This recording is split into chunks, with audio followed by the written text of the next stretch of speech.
Hello, Houston. We're going to start a new section today, one of the last three main sections remaining in the course. We're going to start dawdling our way through testing and individual differences.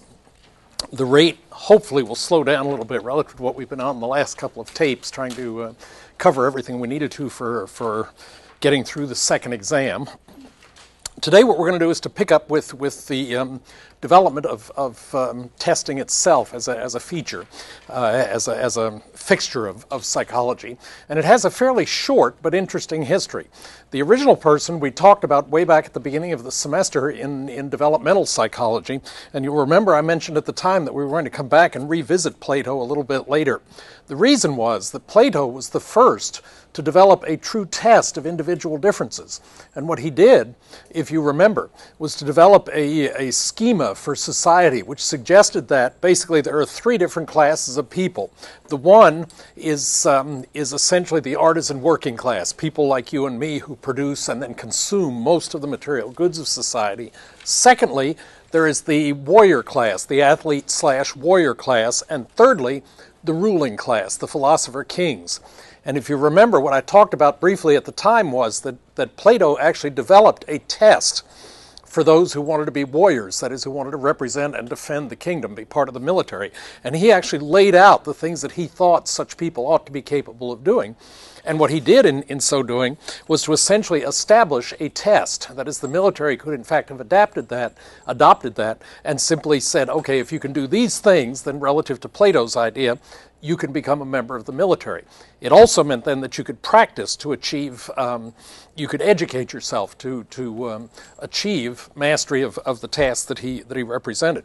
So in essence, in that particular activity, what Plato did was to create the first known published test about 375 years before the start of, before the birth of Christ.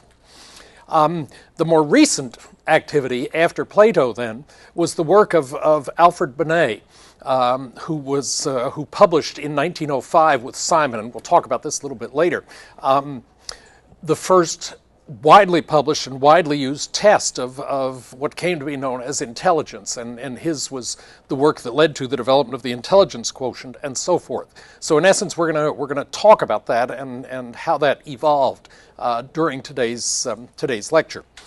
So we have basically Alfred Binet to thank for the test, which was actually brought into this country by Louis Terman back in the 19-teens.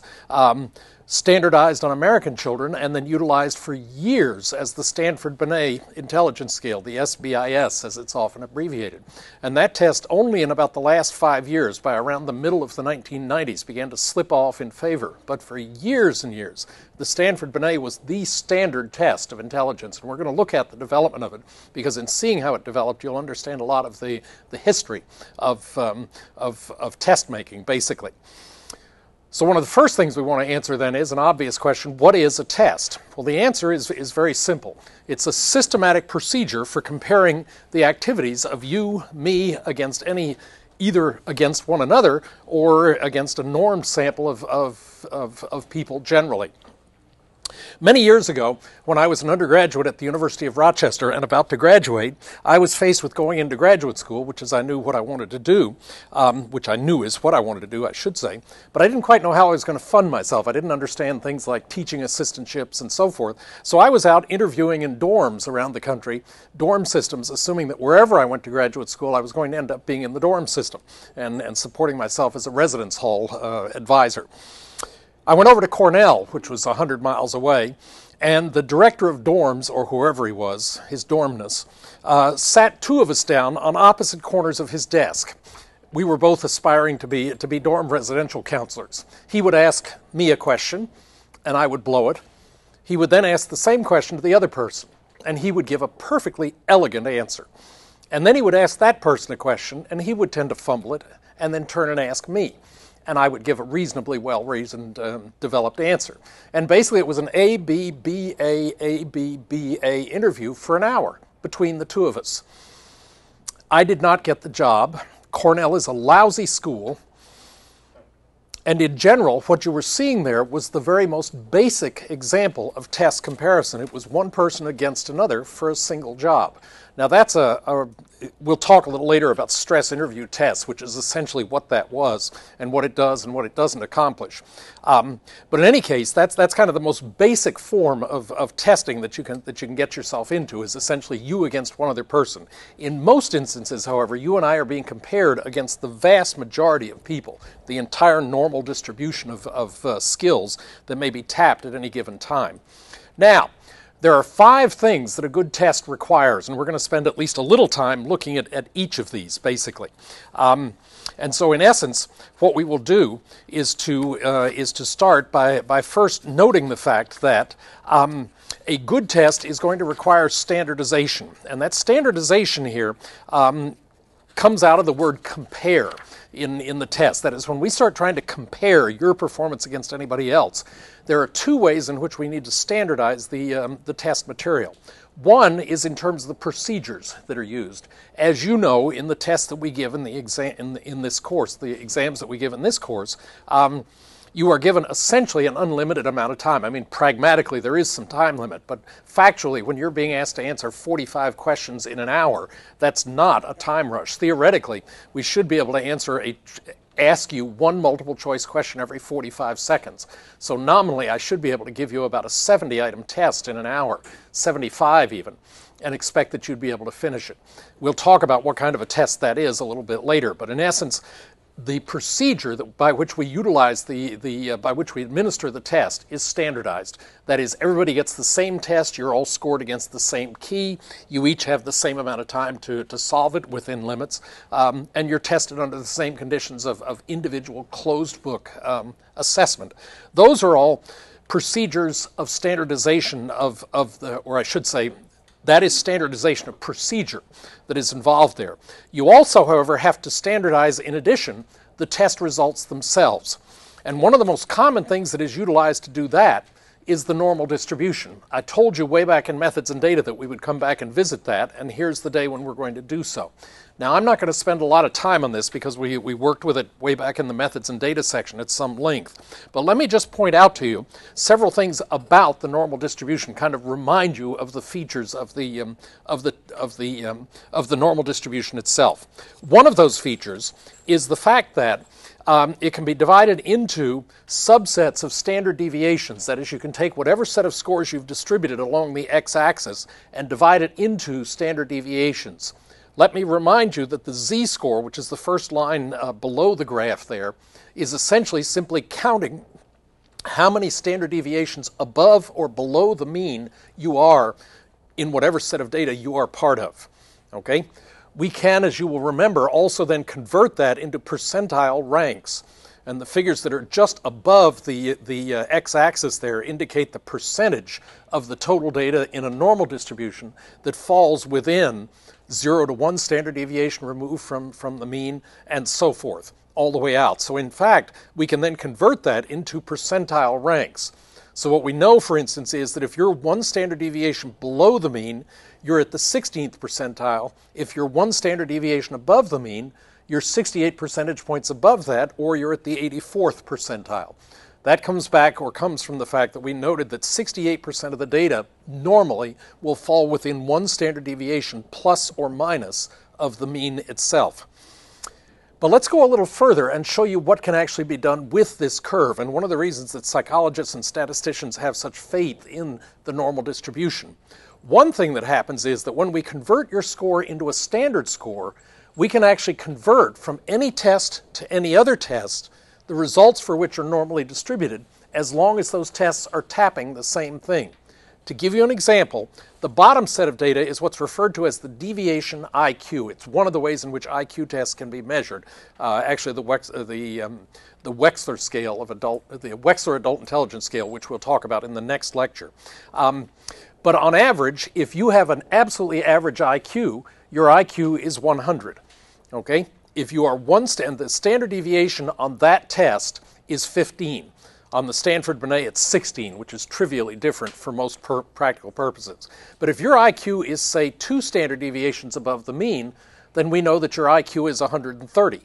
What we also know is that about 2.25% of all people have an IQ above 130. So you can now start comparing IQs against percentile or probability of having a particular IQ. So only about 2 in 100 people you meet on average, if you meet a pretty good cross-section of people, actually have an IQ that is 130 or higher. But let's look at another thing that's interesting. The reasoning portion, the verbal portion of the SAT test that you take in the mornings coming from high school into college, the verbal portion correlates very strongly with IQ, which is saying essentially that the reasoning tests in the SAT basically measure IQ. So what we would predict is that if your IQ is 130, we can then see that your standard score is plus, your z-score would be +2. That is 2 standard deviations above the mean. We also know that the mean on the SAT scores, that is both the reading portion and the math portion, is essentially 500. The average score is 500. The mean score is 500. The standard deviation is 100, which you may or may not be aware of. You may also know that the SAT scores normally range only between 200 and 800. That is 3 plus or minus 3 standard deviations relative to the mean. So we can actually estimate that if your IQ is 130, we would project that you would have an SAT score of 700. And the logic by that is that the IQ of 130 is 2 standard deviations above the mean, a standard score of 2 standard deviations above the mean, and that means then if we go to the mean of 500 and add 2 standard deviations or 200 points, we would estimate that your SAT test on the reasoning portion of the test would be 700. Or we can crank it the other way around. If your SAT score is 700, we can then estimate that your IQ is 130. So the advantage of the normal distribution, once we have it set, is that we can translate from any given test to any other test as a predicted score as long as we know the mean and the standard deviation of the 2 tests that are involved. That's a manner in which the test results themselves are being standardized, and we're essentially using the normal distribution to achieve that standardization.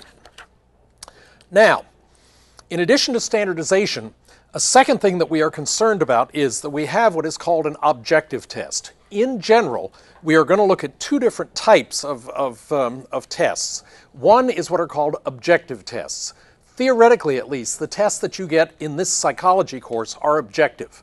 That is, you and I may arm wrestle about a particular answer, but once we've decided on it and we can defend that it's true, we then create an answer key, and your exam, my exam, anybody's exam is scored against that answer key. Okay? And so the net result is that whether you score it or I score it or the university's testing center scores it, the result is going to be the same. I actually used to test or score the exams in class, but it turned out to be quite a disruption because then people were going, "Holy mackerel!" right in the middle of a quiet class, and that tended to disrupt the people who hadn't yet finished the exam. So we don't do that any longer. But the point is that with an objective test, the scoring is theoretically quite predictable. And so you can score it against a computer, for instance, fairly easily. The alternate kind of test is what's called a subjective test. In a number of ways, that's quite different from an objective test. An essay exam is a good example of a subjective test because within limits, how you do on an essay is a matter of how well you can write. Have you ever been challenged on an essay exam and discovered that they've asked exactly the one question that you were not prepared to answer? And what you end up doing then is applying all of your accumulated English skills to generate the lengthiest, most complex, wordy, effusive answer that you can possibly achieve given the minimal number of facts that you have, right? What is that normally referred to as in test writing? Go ahead, it's not public television. Bullshit. That's what it's referred to as. You know that as well as I do. And in essence, the problem is if you get an inexperienced teaching assistant who's grading that thing, they may give you a splendid score, which is, of course, what you're counting on. I mean, that's the gamesmanship of essay writing. When in fact, you've taken a minimum of facts and spread it as deep and wide as possible in that particular situation. So we try to stay away from subjective tests, and you'll see when we get down to looking at projective tests a little bit later, they are basically subjective in format. That is, the scoring of things like the TAT, the thematic apperception test that we were talking about the other day, is a subjective process, as we will see. There are volumes, thick volumes that have been written on how to score those tests, but the net result is that it is still a subjective matter. The projective tests, when we get to them, are subjective tests. In general, we tend to try to stick with objective tests. A third feature that tests need to have is reliability. Now, reliability, I'm going to argue, is one of the two most important features that a test really needs to have. And in essence, what we're talking about with reliability is that it's consistency of results obtained with test scores across repeated measurements. Okay? So in essence, one of the ways in which we can measure reliability is to give you the same test over a consistent period of time. Now, of course, what we're going to expect to happen is that your score on the test is going to grow with time, and it probably will. But if it's a long, complex test, then theoretically we can get away with that. So that's one of the ways in which we can actually test reliability. So we can actually measure reliability. One way is to do a test-retest measure. In general, IQ tests, when they are given subsequently, tend to be fairly reliable. They will hit within 5 to 10 points the IQ that they gave you as an estimate on the previous time that that test was actually admitted, or administered to you, I should say. So in essence, test-retest is one way in which we can define reliability. That is, we can give you that test in a variety of different circumstances, and if the test is reliable, we should get consistent measurement. If you get bored with a test, your performance may drop off the second time you take it. If you remember the answers, we're going to get a high correlation simply because of memory, not because of knowledge. Your ability may change, which would lead to an expectation that the test performance would go up, or your motivation may be different. So we can't all of those factor into how we do on any given day, and that's going to louse up our test-retest reliability. But that's one way to measure reliability. A second way to do it is to measure what is called split-half reliability. On the exam that we have just given you in the class, the second exam here, basically one of the ways to test the reliability of that test is to simply go down and pick out the odd-numbered items and correlate your score on those against the even-numbered items on the test. And in that case, what we're doing is an assessment of split test reliability. Theoretically, if you did well, if you were at the top of your class in the even-numbered items, you should also be at the top of the class in the odd-numbered items, if the test is internally reliable. Okay? So in essence, we could split the test. We could do it in triplets. We could do it in quartiles if we want. Wouldn't matter. Theoretically, your performance on the correlated scores should be internally consistent and, i.e., reliable. Okay. Third possibility is to measure what is called comparable forms of a test. In the big sections of introductory, I have 2 or 3 colors of the exam that I give in a given situation, normally red, white, and blue as we've got diagrammed here. And what we're doing is assessing what is called alternate forms. In that case, it's alternate measures of comparable forms or alternate forms that is being assessed in this situation. And in essence, the last time I checked, when I was using 2 colors of the exam this past fall, I actually ran the corrections or the data, and the correlation was identical in the scores. I should say the reliability of the scores was identical to the second decimal place. So whether you take the exam in one or the other order really doesn't matter. You're answering the same questions. They're simply arranged in a different order, so you can't just look across and copy the number 38 answer. I mean, it's a fairly standard way to do it. But they are the same tests. The only thing that might foul that up would be if, as sometimes happens, answering one question gives you the information you need to answer another question. And that will sometimes happen if we're not careful. And so in essence, what you then have to do is that would show up in lowering the comparable forms reliability, because taking it in one order might feed the information to you in such a way that you'd remember it when you got to the second question that was linked, going one way but not necessarily going the other way. But in general, all of those forms of assessment of reliability should be high if we've got a reliable, a consistent measure over time.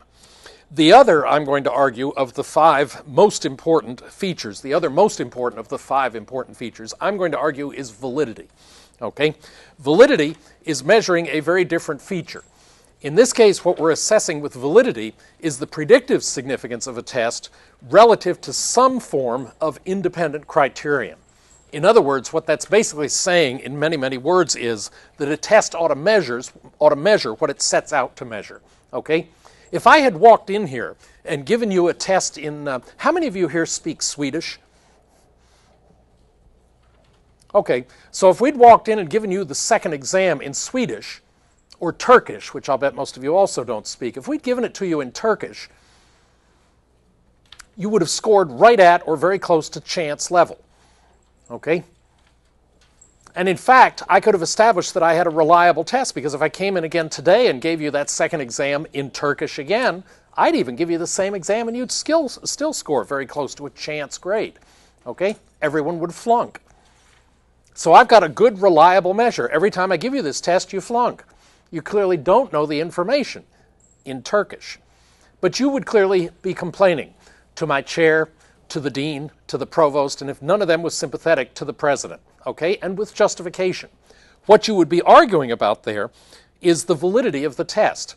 That is, the understood agreement is we're teaching in English, the readings are in English, you're going to be tested in English, okay? I mean, that's unwritten, but it's clearly understood.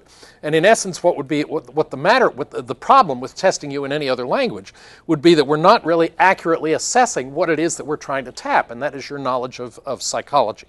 So in essence then, while reliability tells you how consistently it measures, validity tells you essentially how accurately a test measures. So we can have a test which is reliable, but not necessarily have one which is valid.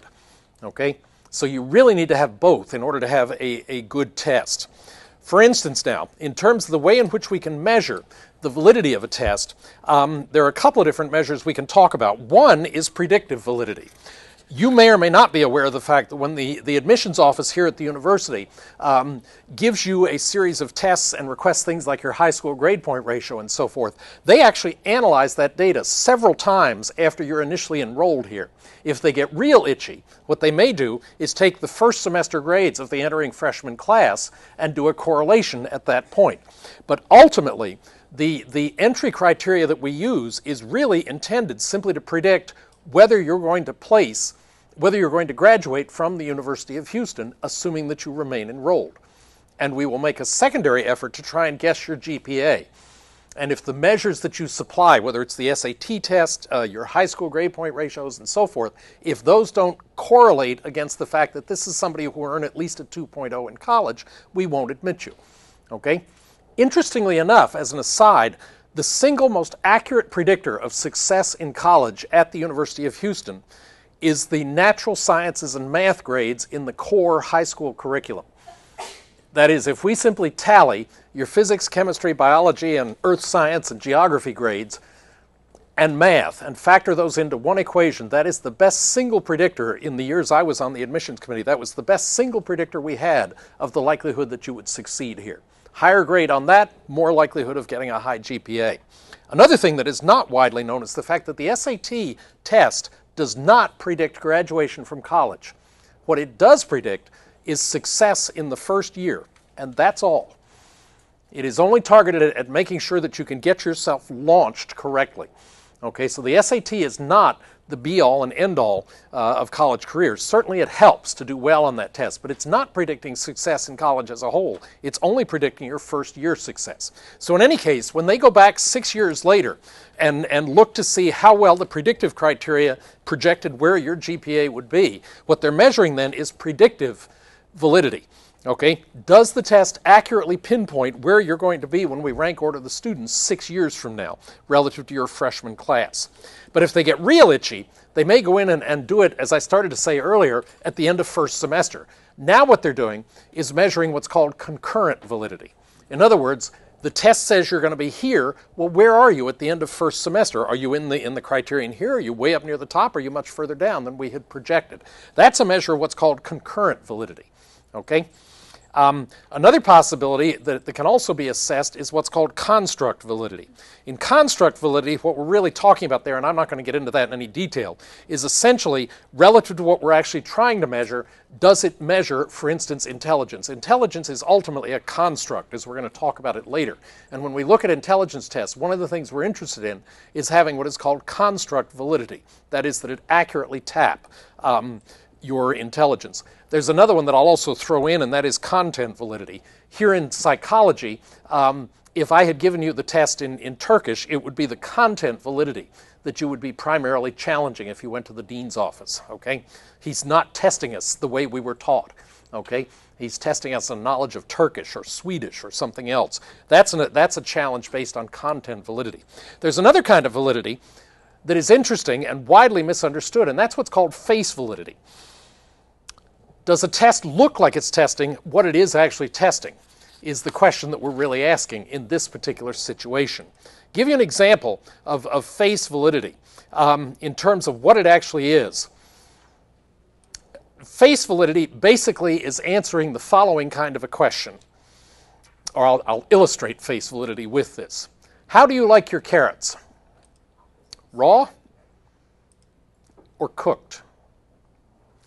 The University of Michigan does at least at the time this example was created, did a week-long series of orientation activities for entering freshmen. That is, they invited you in a week before school started. They did cheers, they did all manner of tours on campus, and among other things, what they did was have multiple hours of testing for two purposes. First of all, to give you advanced standing. If you had had 6 years of Spanish, there's no reason to put you in intro Spanish. And so you could potentially clear 2, even 3 years of some requirements in selected departments based on these tests before actually starting school. And the other thing was that they were looking for deprivations. That is, for situations where you had clearly underachieved in a given skill and might need some makeup work before starting the courses. So it was a very sophisticated testing program that they utilized. But one of the questions they were also interested in, as is any admissions officer, is essentially, are you going to graduate from the University of Michigan? And it turned out 1 year, this question, as I have heard it, actually correlated in the 90s with the likelihood that you would graduate from the University of Michigan. The correct answer? Raw. If you answered that question in a vast array of many other questions that you were asked during that week, the likelihood was in the 90s that you were going to actually graduate from the University of Michigan as part of that class. If you like them cooked, no good. That's an example of a question that has exactly zero face validity. If I had asked you what's measured by the question, how do you like your carrots raw or cooked, you might have gone a lot of different directions. But graduating from the University of Michigan, I guarantee you, would not have been high on your list. Okay? Now, you can think about this as the ultimate admissions test. I mean, Michigan now has the largest football stadium in the country. Used to be second to my institution, the University of Tennessee, but they've now added some to re-achieve having the biggest stadium. So they can bring in 107, 108,000 people. What an admissions test that would be. The dean of admission, you bring in 108,000 Michiganders, potential UMich graduates. You bring them into the stadium without any promises at all, and the dean of admissions, you give everybody a 3x5 card when they come in, and then the dean of admissions steps to the microphone and says, "Welcome to the University of Michigan. Put your first name on the top line, last name on the second line. And he goes all the way down through your name, your address, your social security number, your age, your race, your sex, and so forth. And then he says, all right, for admission to the University of Michigan, turn the card over. There's this massive rustle when you can't even hear the reverberations of the PA system. Then there's a hushed silence as the dean looks into the microphone and at you and says, on the card, put one word, answering the question, how do you prefer your carrots, raw or cooked? 108,000 people simultaneously frozen, poised over the card, and writing an answer. And then all you do is hand the card in, and they either congratulate you, say, congratulations, here's your degree, or they say, better luck next year. Now, if you miss 2 years in a row, you're not college material, clearly, under that condition. But the point is that that's ridiculous. That's never going to happen. First of all, because some jerk would publish the answer for $100,000 and then you'd have a college degree. But more importantly, what was happening there goes back in some sense to that normal distribution we were talking about, and that is any given answer, any given item on a test has a range of likelihood of accuracy. And it turned out that year for that class of entering people, it bounced very high in terms of its ability to predict. Its validity was very high in that particular year. you know, you can figure that they checked that item in great detail the next year, and the next year it had fallen back to about a 0.3, which is much more respectable, much more typical for a given item. So on any given test, a given item centers somewhere around its absolute predictive value. And in that particular year, that item simply happened to bounce very, very high. So there was a case where the face validity was 0, but the predictive validity was actually quite high for that particular item for that particular class. Okay, now let's go on and look at the final item, and that is efficiency. If I were actually going to use tests to give you help with careers or with anything, I would want to give you every known test in the Burroughs book of mental measurement, okay? Hundreds upon hundreds of tests. The problem is that would not be particularly efficient. First of all, a psychologist's time is expensive, so it's costing you a lot of money. Secondly, it's costing you a lot of time, and it's also going to chew up a lot of paper and a lot of test material and a lot of psychologists and computer time. So in essence, what we're trying to do in catering to these 5 major criteria in establishing a test is to create the most efficient test that we can create. And what we mean by that is that we want to maximize validity and minimize inconvenience. So there's a trade-off between the two of those. Obviously, we can't just ask you whether you like your carrots raw or cooked and expect to get a reliable answer every single year. But with a limited number of tests, if they're carefully designed, we should be able to give you some pretty useful information. And that's kind of what I want to share with you in this and the next couple of lectures. Now, let's then look at what we do to go about creating a particular test. And the answer is that there are a number of different features that we actually go through in trying to create a test. There are a number of different steps that we go through. The first thing that you have to do is to analyze the situation. What is it that you're trying to measure? What are the skills that are required to succeed in the situation that you're measuring? Binet, when he was appointed to that committee by the Paris School Board to develop the original test, what came to be known as the test of intelligence for the Paris School Board, basically spent a year visiting schools all around Paris. He sat in elementary and pre-K, what we would now call pre-K classrooms. He sat in high school, in middle school classrooms. He just did the whole range of activities. And what he was looking to do was to assemble some idea of what it was that they were trying to measure. So in essence, what he was doing was creating a construct or some kind of a variable that he would then be able to tap into and try and measure. And you will see the way in which the results of those studies came out ultimately. But in essence, the next thing that you have to do then, after you've analyzed the situation and come to some understanding of what it is that you want to measure, the next thing you have to do then is to do an initial item selection. And the initial items that are selected can come from anywhere. I mean anywhere. That's probably where the "how do you like your carrots" came from. Somebody was sitting up there with a martini in northern Michigan somewhere creating the original test one evening, thought to himself, well, it's snowing outside and bitterly cold. Well, let's see.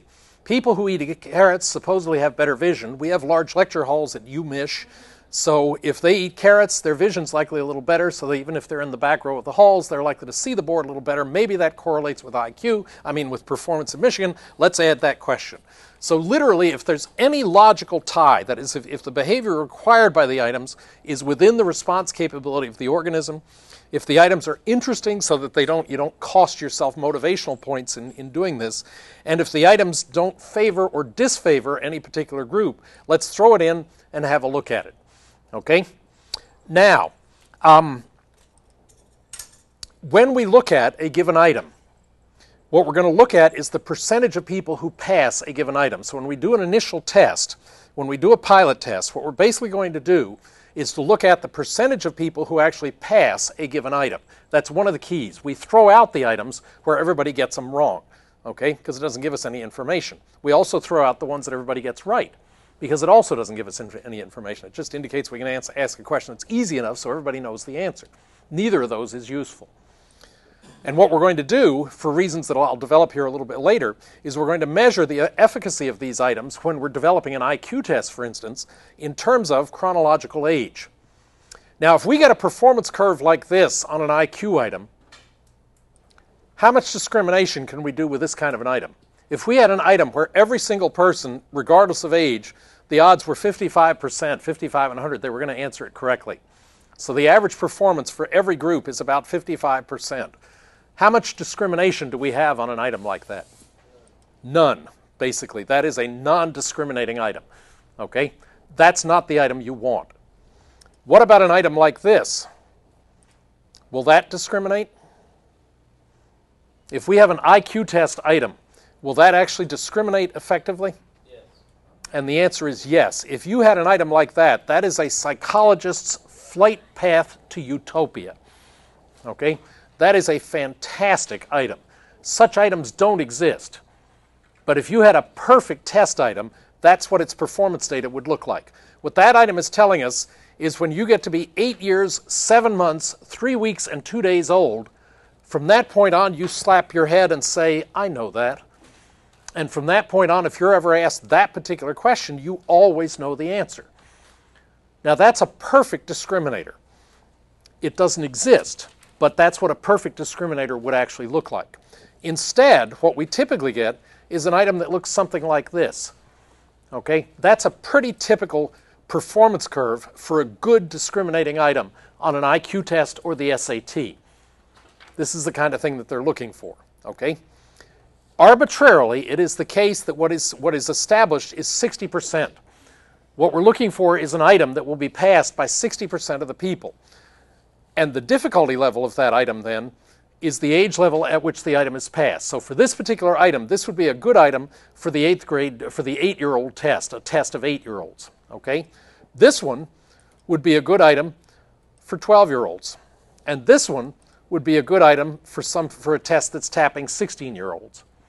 Why we do that based on chronological age, I'll come back and talk about a little bit later.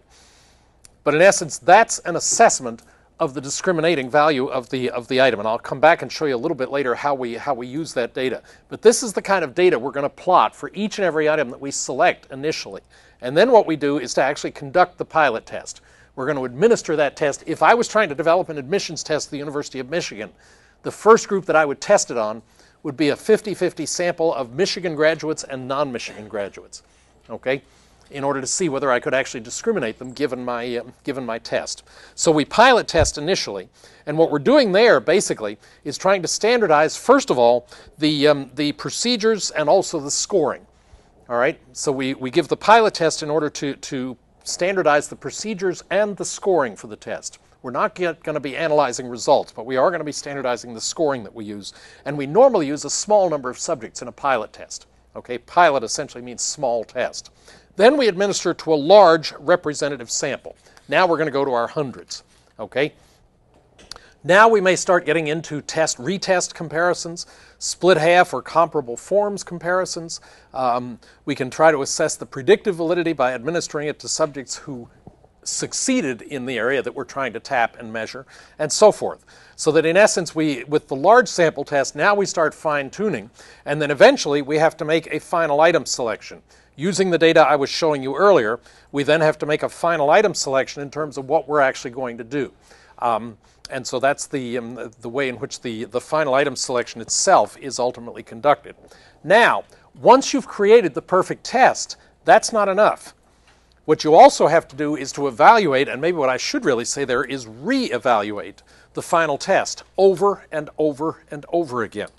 Let me make a suggestion for you. I'm willing to bet, how many of you took the SAT or have taken the SAT test at some point in your academic career? Okay, that's one of the tests that we actually require here at the university. And in essence, the point of that test is to say that, or the point of my raising that test is, do you remember when you took the test that the little old lady who gave it to you, and I'm stereotyping here, said in the early introductory statements, not all of the tests you're taking today will be used to create or calculate your final SAT score? Do you remember them saying that? Because I can guarantee you they did. And the reason is that you may remember about 10 years ago, there were several suits that were filed which forced the College Board and the Educational Testing Service to release the tests.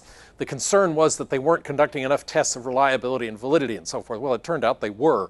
I mean, they're world experts in it. But the point is that they were forced to release the test. Because of that, they were also forced to develop replicable tests. That is, they had to start developing replacement tests in terms of what they were doing. And so what they now do, who better to test it on than the group that they're trying to test? So normally what happens is that when you take the College Board, you are actually benefiting from items that may have been pilot tested as much as 2 or 3 or 4 years ago and as many as 2 or 3 or 4 times. Because what they're doing is fine-tuning. The reason that test is hard is because any of the 4 or 5 options they give you are viable. I mean, they have been tested to be viable so that they're going to draw off a certain number of people that don't really know what's in the stem, what's in the lead-in to the question itself. And if they have an item that is a true throwaway that nobody gets, they don't use it. They will change the item, they'll change the option and retest it before they actually use it, because they want to pull away some of the otherwise correct people into logical but wrong answers. And so in essence, what you're doing there is constantly reassessing the test. And so what they do is some number of the items that you're taking are infiltrated with the ones that are actually used to calculate your score, but they're actually pulled out and analyzed separately, specifically to make sure that those items are good for use in a future test. And so what they release then is the items that were actually used to calculate your grade or your SAT score on any given year. But that's a very firm confirmation of the idea that, in fact, they do reevaluate that SAT test annually. And I'm sure the ACT does it. I've assisted with the psychology AP exam, so I'm more familiar with the SAT. I don't mean to besmirch the American College Testing Program. It's just that I know the SAT much better than I do the ACT. Okay, now, at this point, we've got a test that's been developed. The question is now, how do we end up wanting to go about using it? Well, I ran into somebody a number of years ago at a cocktail party at my house who was well on his way to becoming a thousandaire. And in essence, what this man did was his company manufactured ceramic insulators, okay? Now, that's not something that's high on your list of knowledge, I'm sure. But if you look at telephone power poles anywhere in the city, if they are not leaning correctly, they put a guy wire down to snug it up so that it's vertical. Those guy wires are a route for electricity to get to the ground. So if things get fouled up on the pole, they have an insulator where the wire comes down, loops through it, and then there's a big piece of ceramic insulation between that and the other wire that actually connects to the ground. His company made those ceramic insulators, and he was having a problem. And the problem was that, in essence, the calculation, the development of the original formula, which was cooked, took a lot of very complex activity. That is, there was a lot of materials and effort that went into it, and he was finding that the key thing that was involved was timing, the relationship, that is, timing what was actually going on in the ovens in that company. And he found that the people he was hiring to do these tests were, in fact, not staying on the job. One of two things was happening. Either they were lousy and they were wasting a lot of products, because ceramics are quite stressed when they're cooling. And so you have to cool them very predictably on a very stable curve. I should go this way for you. A very stable curve and on a very precisely timed schedule. And when it wasn't done, products would fracture, and of course what happens then is those parts in turn fracture others, so you could destroy most of an oven's worth if they weren't being cooled properly. So one thing was that he was losing people, and the other thing was that some cookers that he was hiring were so good that they were excellent in that job, and they were quickly promoted out of the job into something else in the company. His problem was that it was about a $10,000 training process to get people to the point where they could operate the ovens. And it was costing his company money. Every time they lost somebody, every time they promoted somebody, they were out the $10,000 of training. And the question then was, what could he do to correct that? So he actually hired an industrial organizational psychologist to try and identify what the problem was, whether there was a way to identify who in fact would actually do a good job in the training, in the cooking of the product. And what he did was this psychologist tried a wide variety of different tests according to the person that I met. And what they ultimately settled on was simply one test, and that was an IQ test. What he needed was somebody with an IQ between 107 and 109, period. And so in essence, he simply gave an IQ test to anybody who interviewed, and one of the tests that the company gave to the prospective employees was an IQ test. And if the person fell within the range of 107 to 109, becoming a cooker in the company was one of the options that would be offered to them. When I talked to him, it had been something like 6 years since they developed that testing program, and in essence, the two cookers that they had ultimately hired using the IQ measure were still with the company. So in fact, it solved the problem perfectly. Now in that case, what you're developing is what's called a test program. Okay? And the test program itself ultimately leads to a test battery. A test battery is assembled by almost the same steps as the 6 that I went through in developing the original test itself. The difference is that what you're testing and assessing here and tapping into is the tests themselves. That is, you're trying to organize the tests in such a way that they will achieve the information that you want, give you the information you want. So a test battery may be one test, as in the instance of this ceramic insulator company. It may be 5 or 6 different tests, just depending on what your target goal actually is. Now, one of the things that we are very interested in assessing tests is 2 sets of principles that are published by the American Psychological Association. If you want to look these up, you can go to the apa.org on the internet and draw up on the web and draw up the ethical standards of psychologists. They are published, and in fact now, at the turn of the century, they're actually being revised. So there'll be a newer version up here shortly. I was going to have a show and tell, but there's no reason to show you a set that's about to go out of style. But in essence, we have a set of ethical principles. What that does is to govern and prevent things like the following. A number of years ago, a neighbor of ours had a youngster for whom she had tested, and she discovered that his IQ was up around 130, 140. And I think I may have described this back in the developmental section, but in essence what happened was that she implemented all on her own a reading program for that youngster where he was being trained in reading 2 hours a day for several years. So it was 2 hours taken right out of the waking hours that were always dedicated to reading. And the problem was she created somebody with very uneven abilities, very high in reading, spectacular in reading, but very marginal in science, in math, in several other equally vital disciplines. To prevent that kind of misuse of the data from developing, the ethical principles, the ethical standards for psychologists are basically there to dictate to psychologists the manner in which test results or tests have to be constructed, the establishment of reliability, validity, and so forth, as well as control of the tests and the utilization of the results. The other thing that is also important is standards for educational and psychological tests. That is a separate publication of the second S is capitalized. It's called a separates publication of the American Psychological Association, in which they discuss in detail the implementation and maintenance of reliability standards, validity standards, and so forth for the tests. So these documents are basically the kind of things that guide the development of tests themselves in the psychological arena, and they're both very important and constantly updated documents that are widely endorsed by the 100,000 plus members of the American Psychological Association. That's what the older versions look like, and the general concept you can understand and appreciate, I'm sure. Now let's look at descriptive features of tests, and we'll finish on this today. One way in which tests differ is individual versus group tests. The kind of tests that I give in the class here are group tests. The original Stanford-Binet intelligence test was an individual test, but that got to be very expensive because pretty soon psychologists were making a lot of money. You had to pay a lot of money to take a test because you had to have a psychologist sitting across the desk from you posing the problems to you. The result was that during the Second World War, the Army needed a very quick and dirty intelligence test because they were processing literally millions of potential vets or armed forces members. And so they basically developed what is called the Army General Classification Test, or AGCT, which was the first group-based test of intelligence ever created. So it was a step away from the Stanford-Binet tradition, but it was still trying to tap intellectual skills. That was the first group-based test of intelligence. The second way in which tests differ is verbal versus performance tests. Most tests are verbal tests. The Stanford-Binet, as it turns out, was criticized because it didn't have enough of a verbal performance component to it.